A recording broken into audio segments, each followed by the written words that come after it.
Michael Shikha Niketan Higher Secondary Government-sponsored co-ed English medium school has taken an excellent initiative of teaching and make our students learn day-to-day lessons through audio and video in our YouTube channel. Teachers of all the subjects are working hard to enhance these online classes in the midst of this pandemic situation. It is a request to all the teachers, students and guardians to click the bell icon and subscribe our channel. Good morning everybody. Today we are going to start with the chapter Light. This chapter is from class 7. Okay. So now what first we have to know? We have to know that what light is. Okay. So in order to know that, we need to know this fact. What is this fact? The fact is light is a form of energy. Okay, light is a form of energy. So we have known about this fact. Now more we have to know. What is the more thing that we have to know? That what are the sources of light?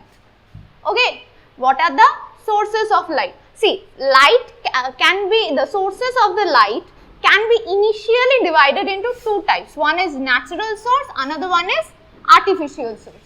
Okay, what is the natural source? Natural source of light is of course sun. Every day we get the sunlight. Next, bulb. When the sunlight is not present, then we get the light from the bulb. Now, both of them are being united together in a common use. What is that common use? To see the object. We use both the things to see the object. Now, by using these two facts or by using these 2 points, what we are going to do? We are going to construct a whole definition. How that definition will be? See, the light is a form of energy. Light is a form of energy that enable us to see the object. Okay. So, every day we are done with this definition part. I think everybody has understood. Now, what we are going to do? We are going to learn about the classification. Now, there are several classifications which are done under the basis of light. Okay. Now, first is the luminous object. Okay. Now, what is luminous object? See, by the name only, the one thing I want to say that whenever we want to define something, first we have to know why that name is given to that particular object.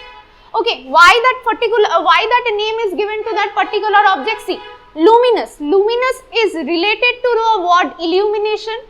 So, one which can illuminate is always a luminous object.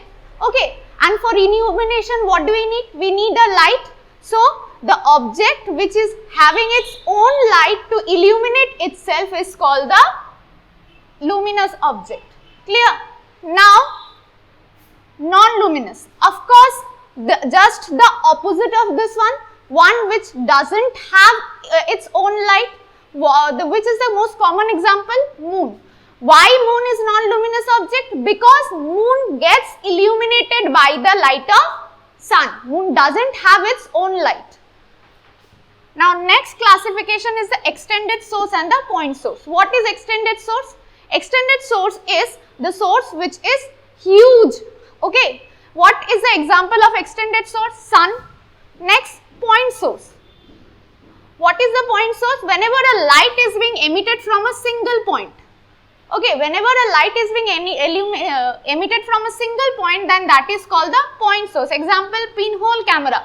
In the pinhole camera, we will learn that later that the light is being illuminated from a small point. Okay, now this too has a correlation. What is that correlation? Number of point source together forms the extended source. Number of point source are connecting each other and forming the extended source. Okay. Now, example of extended source is sun and the example of point source is pinhole camera. Now, the next classification is transparent object. What is transparent object? Transparent object is the object that enable the light to totally pass through it. Okay, that enable the light to totally pass through it. Example, plain glass. Now, we have learned that it enable the object to totally pass through. Next one is translucent. It is how this transparent is different from this translucent. How it is different? Because it partially allow, means half of the light will not be allowed to enter, half of the light will be allowed to enter. Okay. So, what is the example? Milky glass. Okay. Everybody has seen the milky glass in their home. Next, the opaque. Now, over here the object is totally allowing. On the next topic, it is partially allowing, and in the opaque, in the case of opaque, what it is happening in the case of opaque, that this object does not allow any light to pass through it. Okay, what is the example? Wooden object.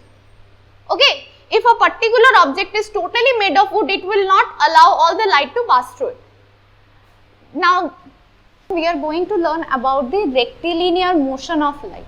Now, what is rectilinear motion of light? Rectilinear motion is one of the characteristics of light. What is that characteristics? See, light always travel in a straight line.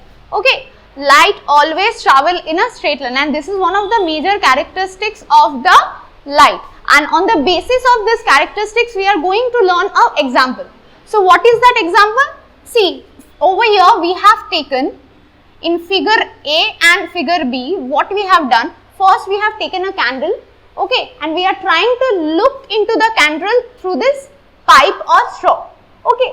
So, it will be easy for us when we are doing it in a straight manner. Okay, now what we are going to do, we are going to twist that pipe or straw a little bit and then again try to do the same activity and again try to look into the candle. Then what will happen, that the thing is that the light cannot reach into our eyes.